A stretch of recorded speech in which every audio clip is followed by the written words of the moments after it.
お前の道はここで終わりだ。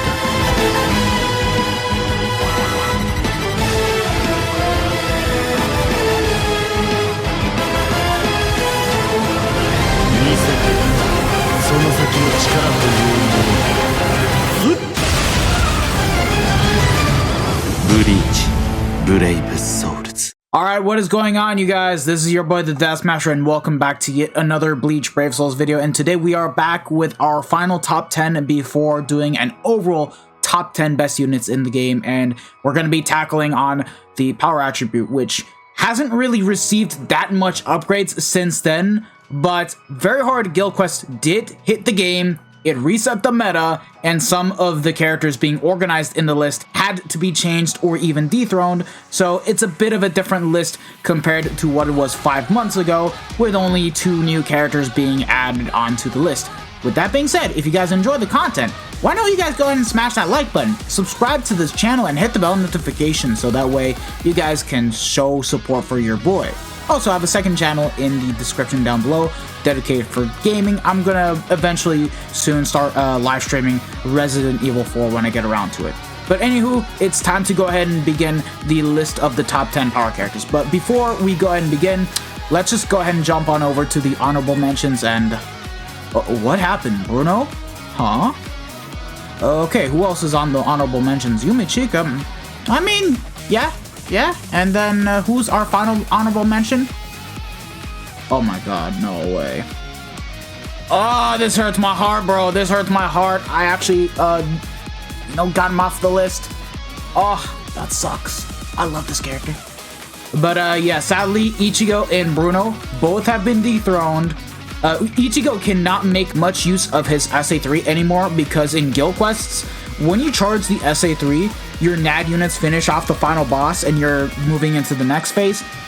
The quest cancels the charge of your strong attack, meaning that you're not going to be able to unleash the third strong attack fully charged, and you're going to be missing out on a lot of damage, which is sad. Like, the whole point of these charging strong attack characters is to unleash the best power that they can, and now you can't do it anymore.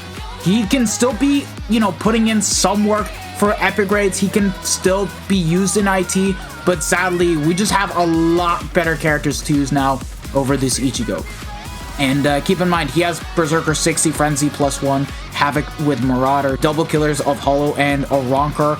Kit is like a 570 lunge. Like, the only bad thing about his kit is the SA1, but the SA2 is great, SA3 is great.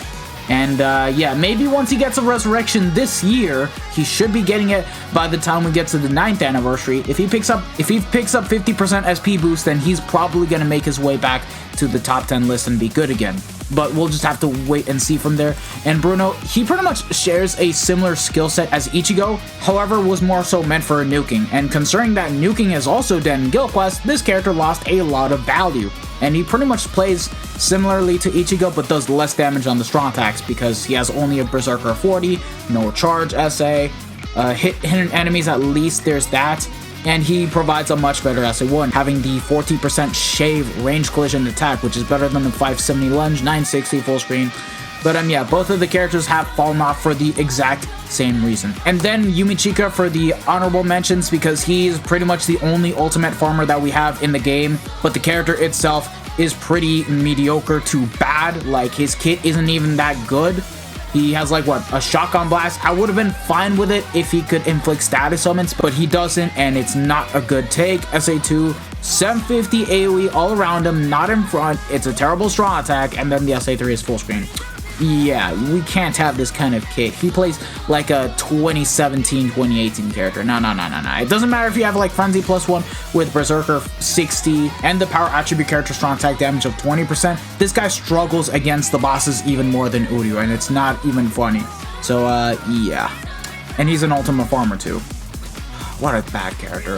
Like, he's only mentioned because he can farm all this stuff, but besides that, yeah, you're better off using individual farmers. But yeah, now let's truly begin the top 10 list. At number 10, we have ourselves Segunda Etapa Okiura. Now, his value went back up significantly because of Very Hard Guild Quest, and he's also a great unit to auto with, besides mainly being used for Guild Quest because he has Flurry +1, an overall bruiser of 60% combined with the skill and the soul trait, Captain Killer, Yeah.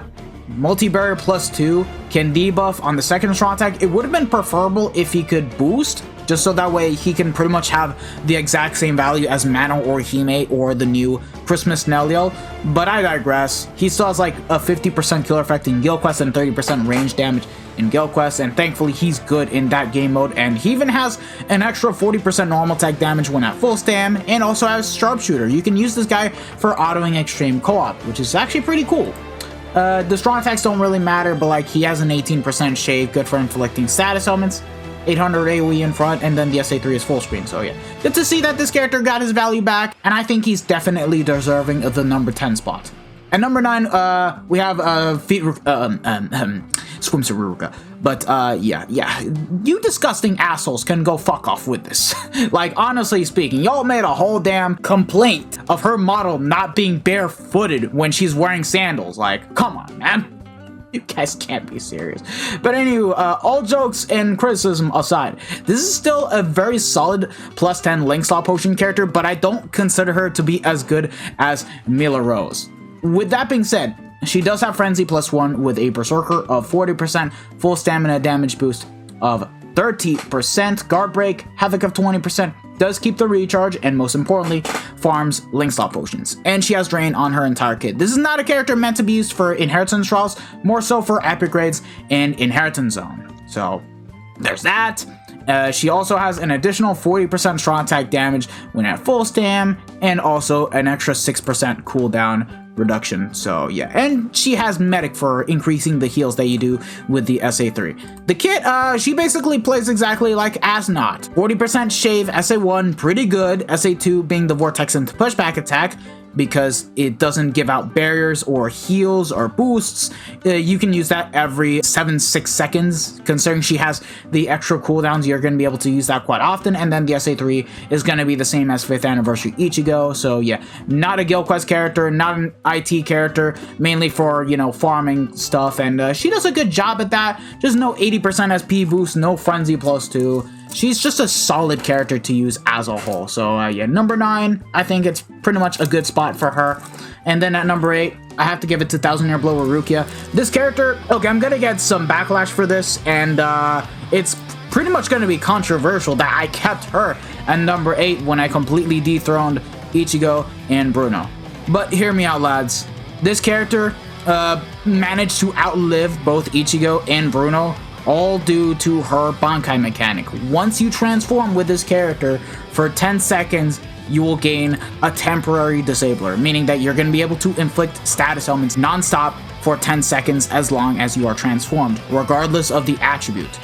Meaning that this character can be used for very hard guild quest when at max transcendence. Only when at max transcendence. If you don't have her 5/5, I don't really recommend the usage out of this character. But even then, what she has is still pretty good. Frenzy +1 with Berserker 60%, damage to frozen enemies of +20%, devastation of 40%, no guard break, but does have a Rancor and a Espada Killer, and considering normally Rancors don't have melee guard, you can kind of consider the fact that when you're using her, she does have guard break, even though in all realisticness, when you're pretty much using her in content outside of Rancors, she will have some melee damage suffering in there, and that's kind of why I pretty much valued both 5th Anniversary Ichigo and Bruno over this character, and yet this character managed to outlive them. And once you transform with her Bankai, her mags change from 120% to 150%. In other words, you'll just be able to do more damage on your strong attacks.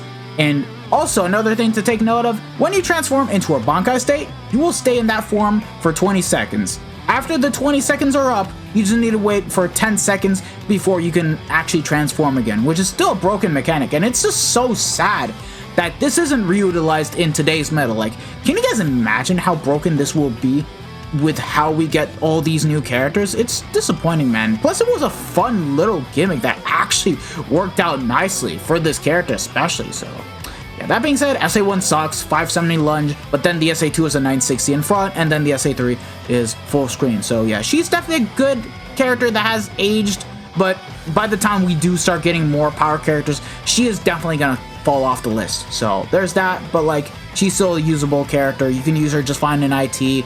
In Guild Quest, again, she does require work, but once you get that to work in, you can pretty much use her, although at that point, you were just better off at using 7th Anniversary Uryu, and of course, other better Oranka killers. It's just that the power attribute, in my opinion, kind of sucks right now.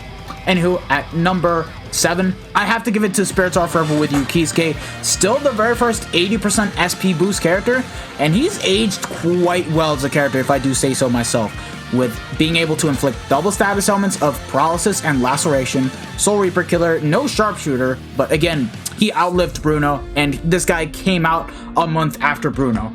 So yeah, Frenzy +1, Guard Break, Berserker 40, 80% SP boost, does have stamina recovery, and yeah, what else? Soul Tree, yeah, innate abilities, 100% chance to hit dodging Soul Reapers, complete status immunity, Sprinter +1, and then the kit. The only bad thing about Kisuke is his SA1 being the 18% shave, but just look at it as a way of being able to inflict status elements, and that's just about it.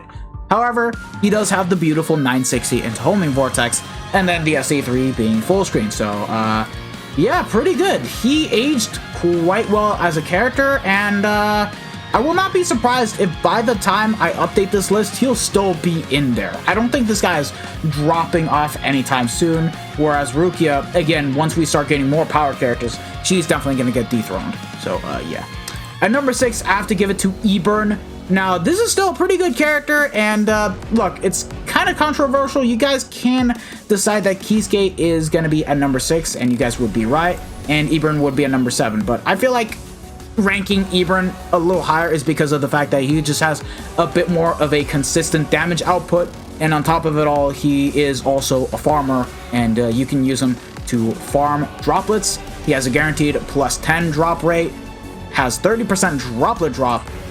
He's also a link slot potion link, so besides being a link slot farmer himself, you can link this character up to any power unit, and for when you go into Inheritance Zone or Epic Raids, you'll just be able to guarantee yourself +5 link slot potions, meaning that you can transform 8th Anniversary Ichigo, 1000 Year Blower Yamamoto, and anyone that I have on the list as a link slot potion farmer, which in my opinion is quite a broken skill.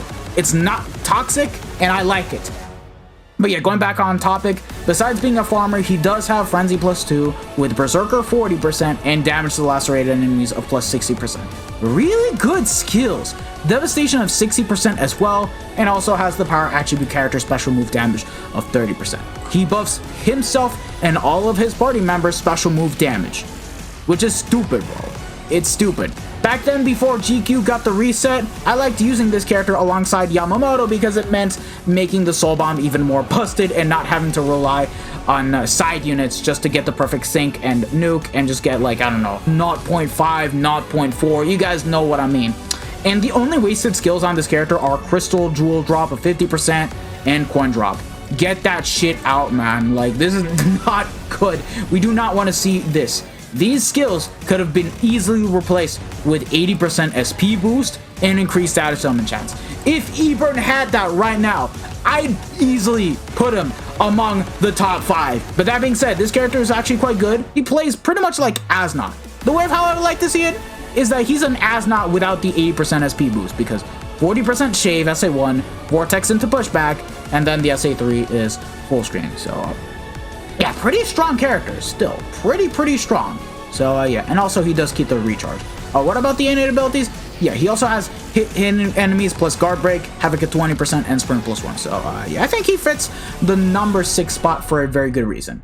At number 5, I have to give it to Spirits Are Forever With You Kenny. Just happens to have a better kit than Eburn, but can hit a bit more when it comes to his damage multipliers. Suppose you do keep the full stamina. So yeah, Frenzy +2 with 30% melee damage, Havoc of 20%, Marauder, Soul Reaper Killer, and yeah, Devastation 40%, does have Poise, and he also has full stamina only, increased strong attack damage of 40% with Sprint +1, weakened immunity. So yeah, he's still a really strong character to use. He's just overpowered, but that being said, for him to do most of the damage, you need to keep him at full stam, and he is not immune to all status elements, unlike Kisuke.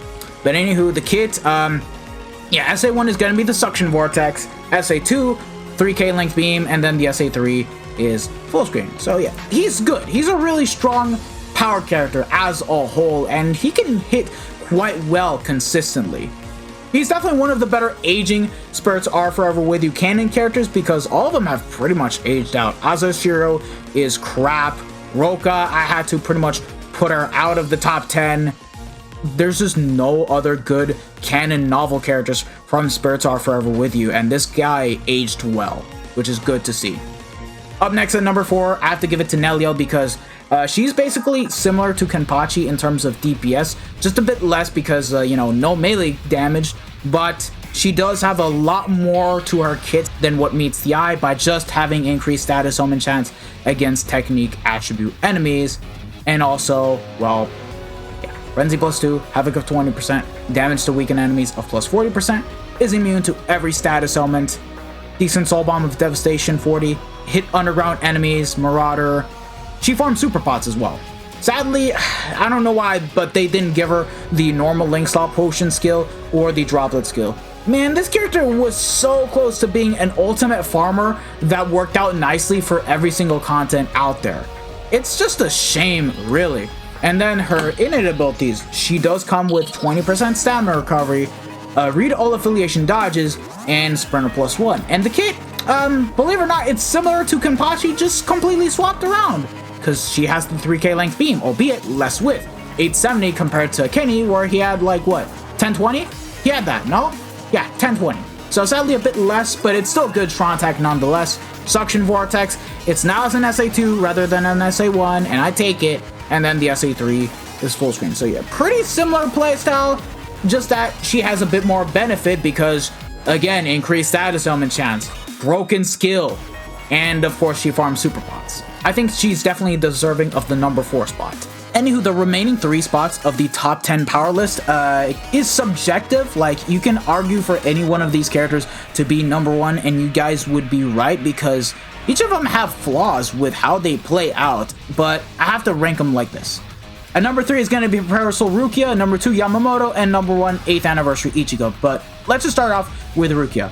Rukia, I remember making a video about this to boycott the banner for good reasons because I think that K-Lab fumbled with this character's design. And before we get into the topic, let's just take a look at everything else, right? Frenzy +2, Havoc of 20%, Healer, Power Attribute Strong Attack Recharge of 20%, Full Stamina Damage Boost of 20%, Damage to Frozen Enemies of 40%, Increased Status Summon Chance against Technique Attribute Enemies, Rampage, kill 50 enemies and you get 100% pure damage to all of your attacks, normal attacks, strong attacks, soul bomb, you name it, has sharpshooter, and 80% SP boost. What about the innate abilities? Freeze immunity, medic, and Spurn +1. Where did it all go wrong with this character? Because she had a really insane skill set. She could have easily been, in my opinion, the numero uno best power character in the game. Well, it turns out all of the problems really stem from the SA2. She's a mini Kyuuge, Yuha, Retsu, you kind of name it for a Limit Breaker quest where she is only going to work in slot 3 and you're only going to use her if you do not have any of the other better Limit Breaker quest characters to use as an overall. Because what's wrong with her? Okay, the kit. Suction Vortex on the SR1. Okay, nothing wrong with that because I like Suction Vortexes. They always work. They are basically a key factor for getting the 80% SP boost and do a lot of damage. The only giveaway, it does leave you locked into place, but just learn how to master it and learn how to dodge and you'll be fine. Like, nothing wrong with that. SA2, 960. Okay, nothing wrong with that. What's the problem here? Oh, this. Yeah. Rukia's a ranged character, and her SA2 is a melee strong attack rather than a ranged attack. And to make matters even worse, she has a 30-second cooldown. So once you fully build her up with complete recharge links, you're not going to be getting 8 seconds, but rather you're going to get 16 seconds. That is going to slow you down for Limit Breaker quests when it comes to using the second strong attack when you get to like stage 7 or like, you know, the stages in which you fight the harder enemy mobs that are just bigger, more tanky. They do not get staggered by anything, but you can inflict status summons against them, and that's the main drawback with this character. And the fact that it's considered a melee attack, let's say we do get another Limit Breaker quest in the future. We get a Limit Breaker quest stage where it buffs ranged power or Ronker killers. and you're gonna be using this Rukia right here. All of her strong attacks, except for the SA2, will get buffed, and the SA2 will do the least amount of damage. And you guys do not want to see that. And sadly, she's only going to be a slot 3 unit at best, because in slot 3, you have no rules. And right now, this current Limit Breaker quest, she is by far going to be one of the better characters to use if you do not have Killgate. And her SA2 is not going to be nerfed because of that. Because why? No rules. So yeah, that's the first problem. The second problem is, because the SA2 is melee, guess what? When you bring this character into guild quests, or extreme co-op, or anything that has to do with enemies having resistances, that SA2 is gonna do no damage. 1 damage, and you'll see that stupid bullshit red barrier pop up on the enemy. It doesn't even matter if this character has Sharpshooter, because Sharpshooter means nullify range resistance plus guard break. It does not mean nullify melee and range resistance plus having guard break. Meaning that, because the SA2 is melee, it'll be considered like as if it only has guard break and no Marauder. And that is where, in my opinion, Rukia takes a big L for when it comes to guild quests. She can still clear alright, but at that point, you're better off getting better characters, and we're gonna get another ranged or Ronker killer that will do better than Rukia in no time. It's gonna happen, man. Like, this is why this character, in my opinion, got fumbled hard by K-Lab. It's just a bad design. That being said, she worked out better. We have Kiryu in the game that has the same problems as Rukia, however has it worse because she did not pick up Rampage, and for whatever reason, she got an 18% shave rather than the same SA1 as Rukia, or even a beam. And the worst part is, considering we had Kiryu with the same problems, if not worse than Rukia, makes it worrisome for future characters that we get. And I hope we do not see a repeat of this Rukia or Kiryu at all, because it's just terrible. It's just gonna make the characters age bad in the long run. It's bad. It's terrible. It's not a good design at all. So yeah, I'm keeping her at number 3. She's still a great character. She's still going to be able to tackle on a lot of stuff in Inheritance Trials, a lot of harder content. It's just in Limit Breaker quests and Guild quests where, you know, where most of the stuff matters that you can't really do much with this character, which is unfortunate. Number 2, 1,000-year blower Yamamoto. He aged well. He's still good, just that he has been replaced by other characters. And just a little mini spoiler, once we go into the top 10 best characters in the game, he's not going to make it into the list.